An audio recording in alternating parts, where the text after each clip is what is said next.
caawa waa habeen jimca soo galayso habeenka jimcaha soo galayso fadaaisha ee leedahay waxaa ka mid ah in la akhriyo saliga nabiga calayhi salaatu wasalaam qof kasto intuusan seexan inuu akhriyo saliga nabiga calayhi salaatu wasalaam inkastoo sunno ay tahay in mar kasta la akhriyo inkastoo sunno ay tahay in oo daqiiqad kasta aad akhriso saliga nabiga calayhi salaatu wasalaam waxaana daliil u ah xadiiska nabiga calayhi salaatu wasalaam ubay ibn kacab nabigu u yimid calayhi salaatu wasalaam wuxuu dhahay qaala lirasuulillaah lirasuulillahi sala allah alay slam wuxuu ku dhahay rasuulka calayhi salaatu wasalaam saxaabigan ubay ibn kacab wuxuu dhahay yaa rasuul allah rasuulka ilaahu innii ukahiru alsalaata calayka aniga waxaan badiyaa saliga aan kugu salinayo dushaada markaasaa wuxuu yidhi kam ajcalu laka alsalaatu calayka meeqa jeer ayaan kugu saliyaa marka aan kugu salinayo waayo nebiga calayi slat slam xadiis ayaa wuxuu ku yidhi man sallaa calaya salaatan waaxidan sala allahu calayhi 10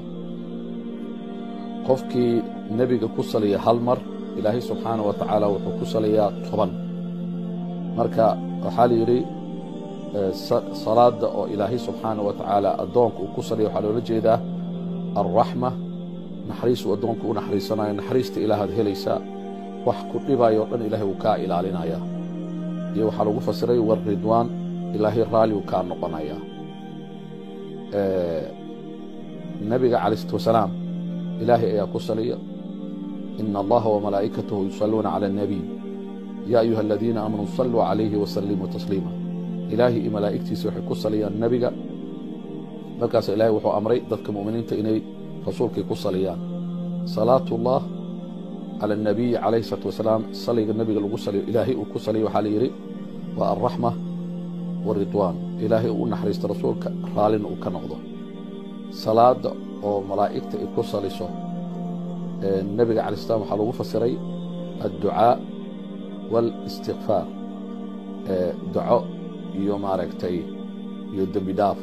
manaa rasuulka dembi ma lahayn laakiin duco ayaa lagu fasiray malaa'igta markii